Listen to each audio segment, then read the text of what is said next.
Kisah Lazarus dan orang kaya. Ada seorang kaya yang selalu berpakaian jubah ungu dan kain halus. Dan setiap hari ia bersukaria dalam kemewahan.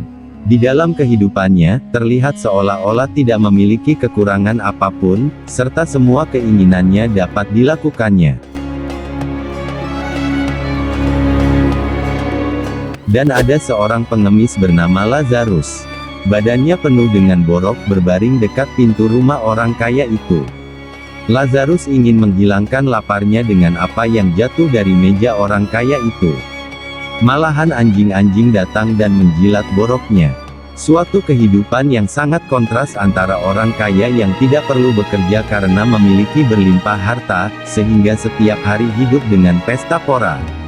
Sementara Lazarus si miskin tidak bisa bekerja dan memiliki penyakit, dan berharap remah-remah dari makanan si orang kaya.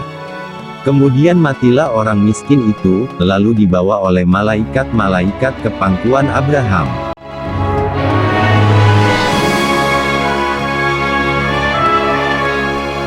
Lazarus yang miskin ketika hidupnya, memperoleh kebahagiaan dan begitu sangat bersuka cita bersama-sama dengan orang-orang kudus Tuhan.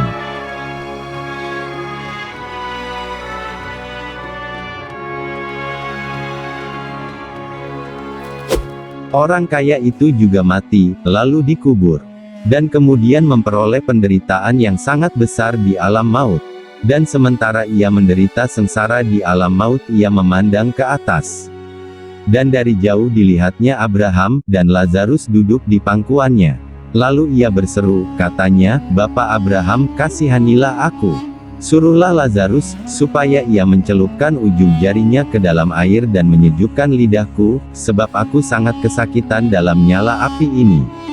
Tetapi Abraham berkata, "Anak, ingatlah, bahwa engkau telah menerima segala yang baik sewaktu hidupmu, sedangkan Lazarus segala yang buruk. Sekarang ia mendapat hiburan dan engkau sangat menderita. Selain daripada itu di antara kami dan engkau terbentang jurang yang tak terseberangi, supaya mereka yang mau pergi dari sini kepadamu ataupun mereka yang mau datang dari situ kepada kami tidak dapat menyeberang."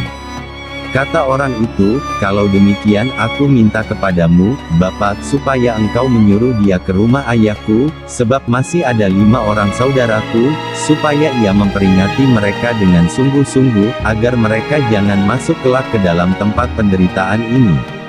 Tetapi kata Abraham, "Ada pada mereka kesaksian Musa dan para nabi, baiklah mereka mendengarkan kesaksian itu."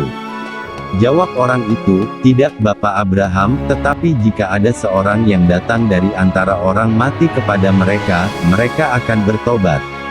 Kata Abraham kepadanya, "Jika mereka tidak mendengarkan kesaksian Musa dan para nabi, mereka tidak juga akan mau diyakinkan, sekalipun oleh seorang yang bangkit dari antara orang mati." Dari kisah ini dapat diambil kesimpulan bahwa semua orang akan meninggal dan kembali kepada Bapa. Disitulah, kita semua akan ditanya oleh Tuhan, apakah yang telah kita lakukan di dunia ini. Seberapa banyak kita mau berbagi atas rejeki yang telah kita terima untuk sesama kita, dan seberapa besar perhatian kita. Marilah kita benar-benar melihat hidup kita dan berfokus pada kemurahan hati dalam tindakan-tindakan kita.